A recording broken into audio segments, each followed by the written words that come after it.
This is my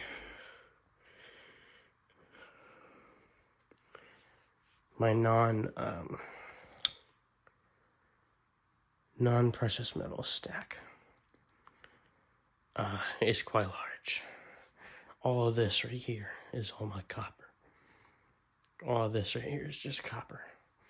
So we would have aluminum, titanium, manganese, nickel. Those aren't just American nickels. Those are specifically pure nickel coins. We have copper. Obviously, all this is copper. Tin. Not titanium. Sorry. Tungsten and bismuth. I guess let's get started with aluminum. This is a pound of aluminum, basically. Then we got 50 grams of aluminum in the 1 yen coins. 50 of them. They're 1 gram each of pure aluminum. Titanium, we have a 1 gram titanium. Quarter of a troy ounce titanium.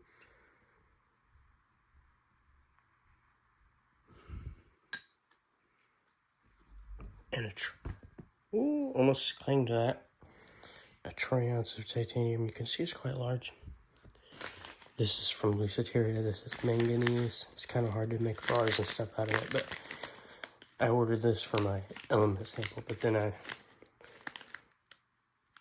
realized that I wanted to summon an ampule instead.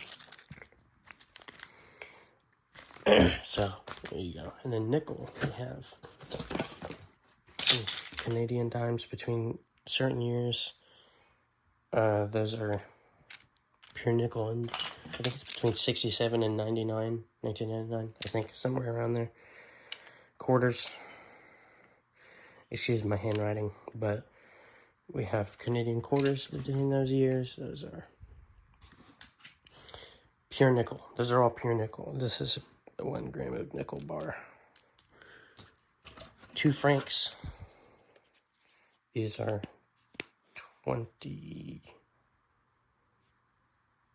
20 of them, yeah, and it's 150 grams of nickel in there. That's what they look like. I'm not going to dump them all out, but I will show you what they look like. The top. Some more 2 franc, 150 grams. Another, so that's 300 grams there, just in nickel.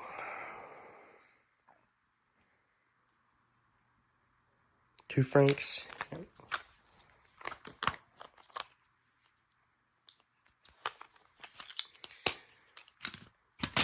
I have the 1 francs. 162 grams. I don't know how many was in there, like 27? That's the top one. Let me remove that one real quick so you can see what the other ones are supposed to look like. They look like that.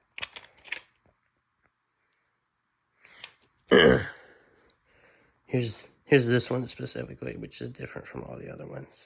What year is it? 1888, I think. It's hard to tell because it's like a memorial thing or whatever. It's probably 88, but those are all pure nickel. Then we have half francs, 90 grams here. Just so you can see the top. Damn, dude. Half francs, yep, there they are. It's a lot of nickel, man. A lot of nickel.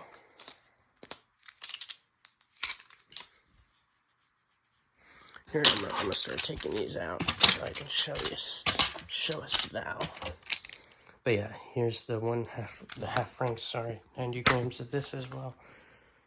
Some more of those. Oh yeah, those are French, by the way, if you didn't know. You probably got that by now.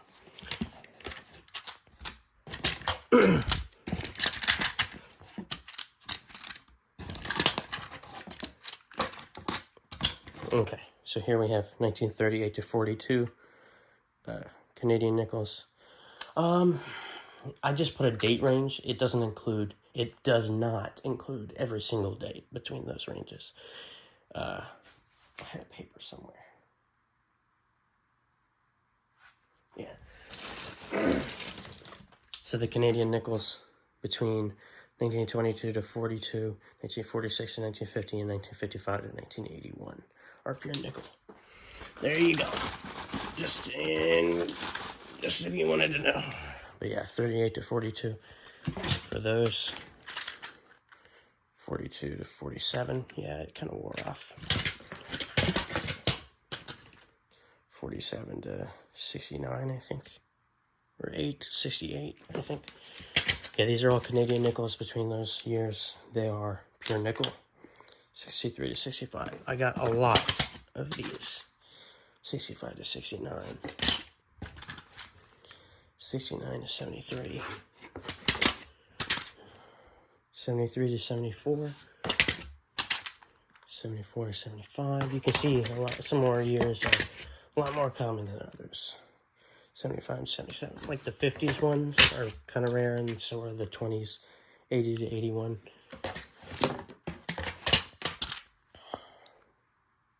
$19.80. Oh, I went in the wrong direction, sorry. Okay. 1978 to 79, I think. No, 77 to 78, sorry.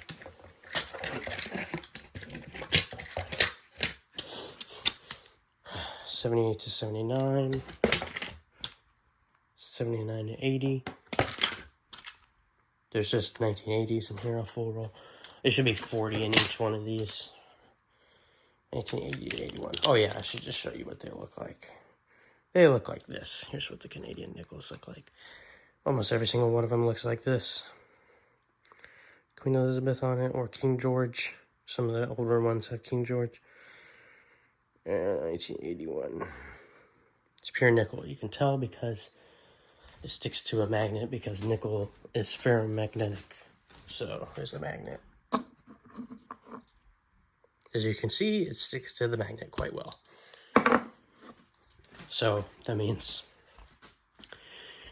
it's ferromagnetic, and nickel is one of the only ferromagnetic metals. So yeah, there you go. Let's put all those back in there. That's a lot of nickel, isn't it? I don't plan on buying any more. I just had a fun time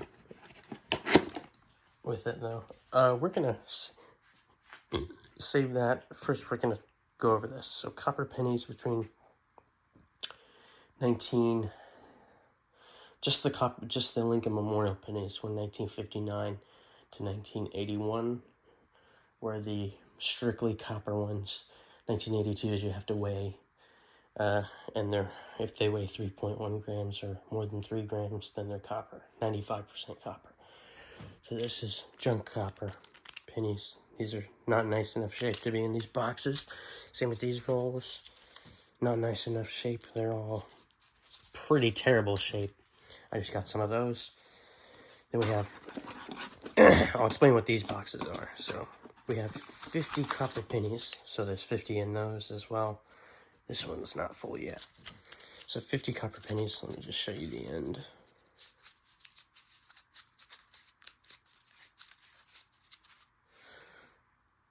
So there is a 72 Denver right there. That's copper.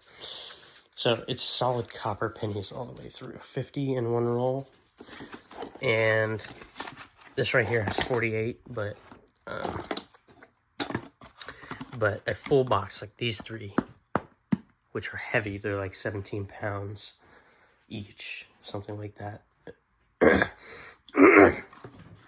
But there's 50 rolls in the box, so there's 48 here in this one.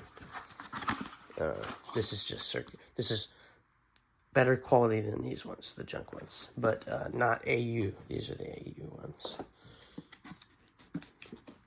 If I can shut that, okay. So yeah, these are all circulated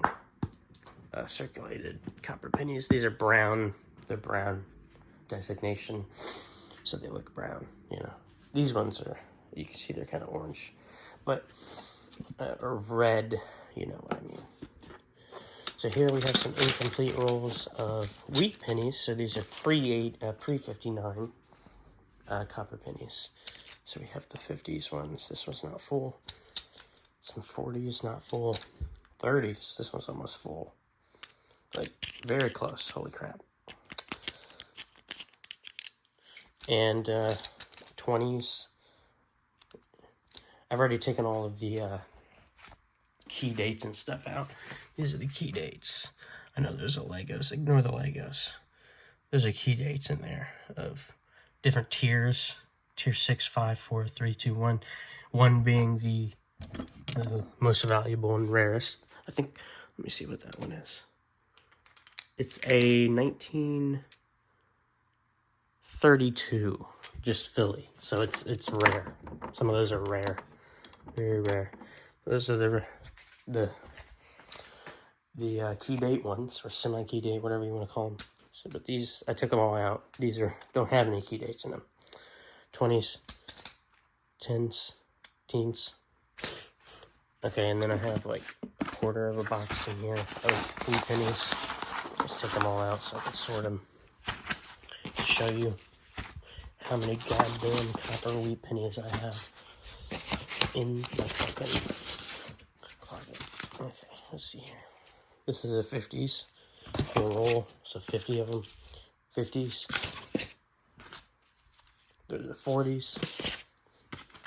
There's 50s. There's a 50s. 40s. 40s. 40s.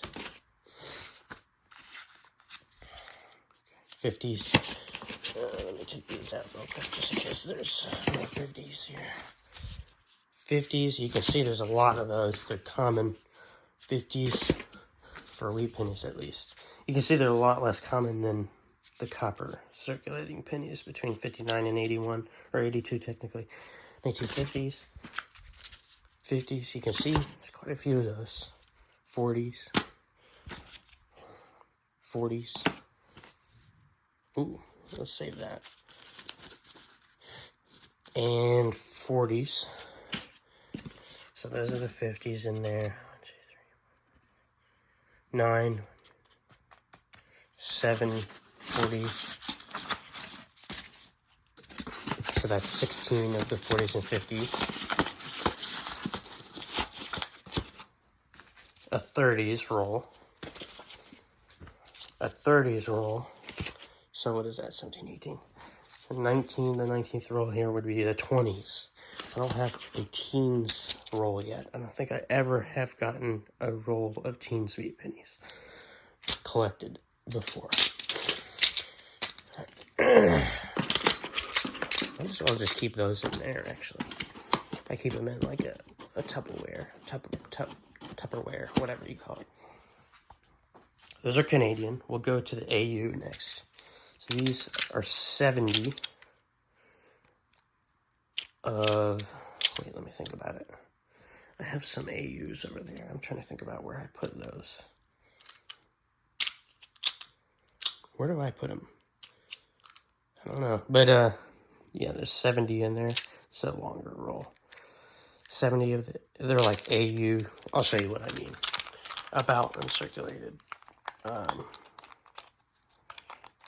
It really depends. Some of these are, you know what I mean. They're not really actually about uncirculated. They're just in red designation. I'm trying to find a good example, because some of them aren't as shiny as others. Okay, I found a good example. Here we go. Look at that. 73 there. They don't all look like this. Some of them are brown. So, but there's a whole tube. Here's another one that's not as shiny. Or not as, it's kind of corroded. Not corroded, it's got a little splotches on it. But yeah, there's 70. About AU shape in that roll. 70 and 60 in here. Wait, let me count something. Let me count something. real quick. 1, 2.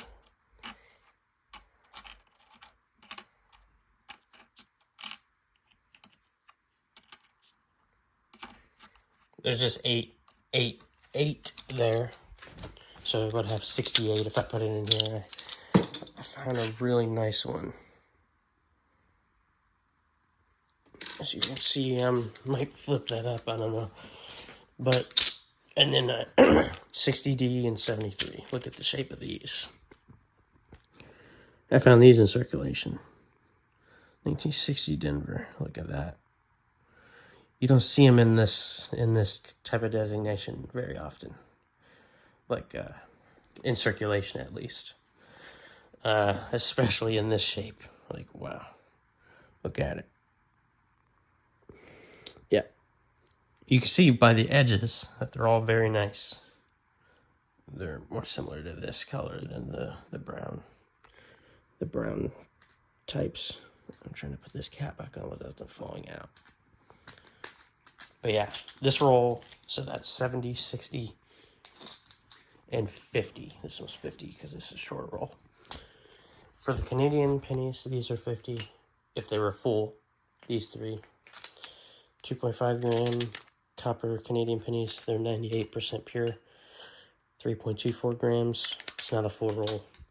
These are the 2.8 gram ones. They were the transition year, or years. I think it was 1980 and 81. Just in there, not even a full roll yet. But 2.5 gram ones, here's 60. How many is in here? 4, so there would be 64. Not enough for 72, but 60 in there.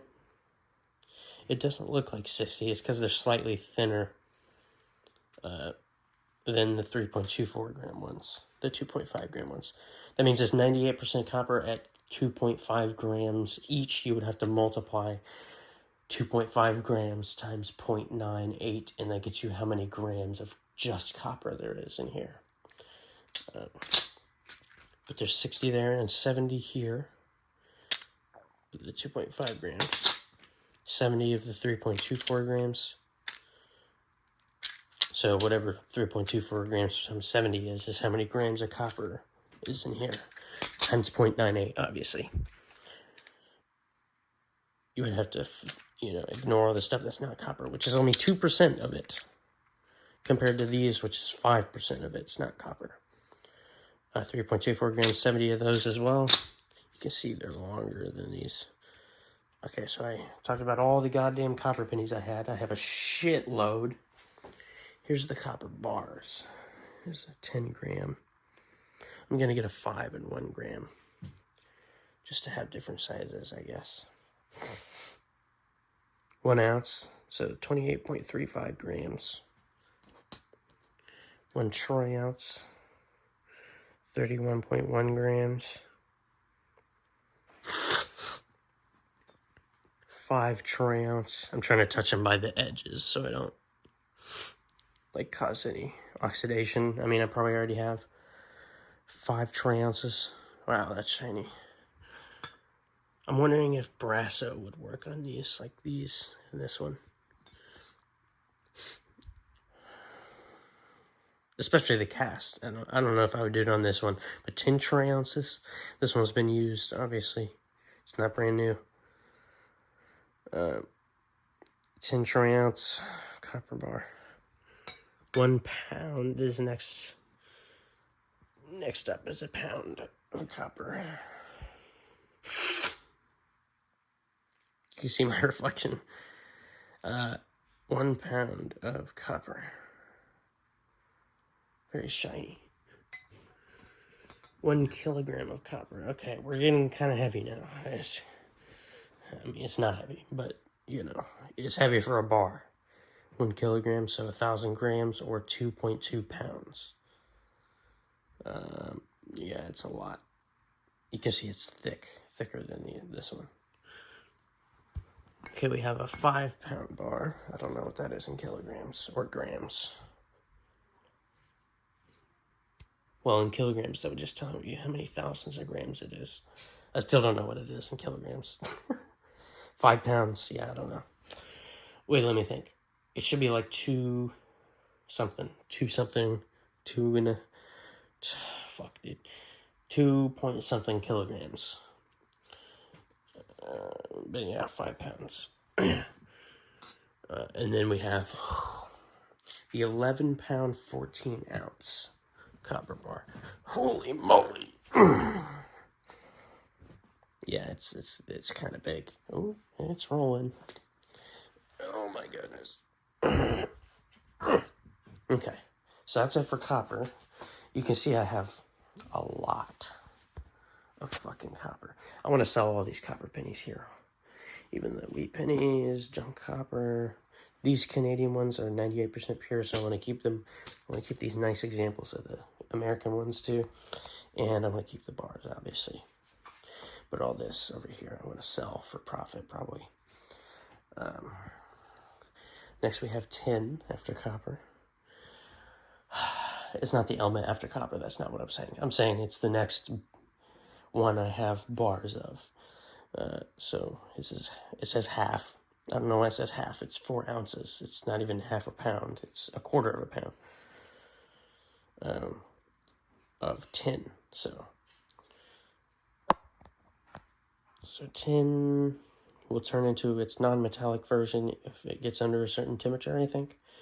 But that won't happen anytime soon in here. Next we have tungsten. Is the next bar that I have. 1 pound of tungsten. Look at this. So finely machined and shit. Holy moly. Well, it was probably machined and not melted because, as you know, its melting point is 6,192 degrees Fahrenheit. Yeah. So this was not cast. This was machined, probably, like carved out from a block of tungsten. There you go.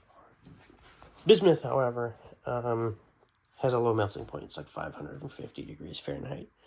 So you can easily cast it. 1 troy ounce of bismuth. Look at that.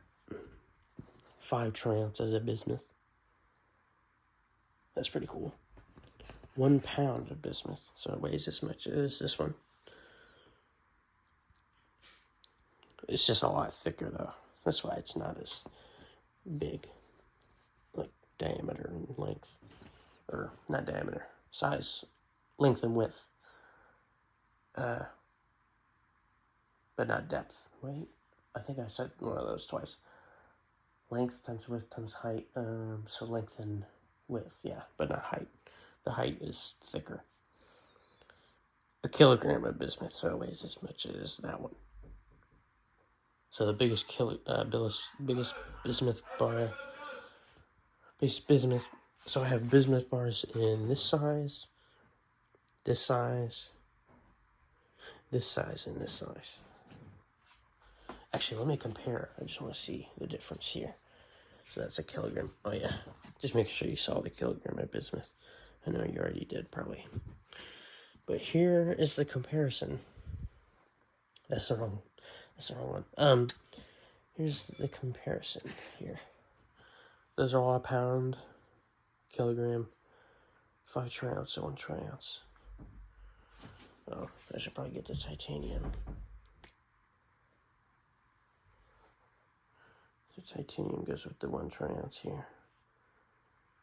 5 troy ounce, okay. You get the idea.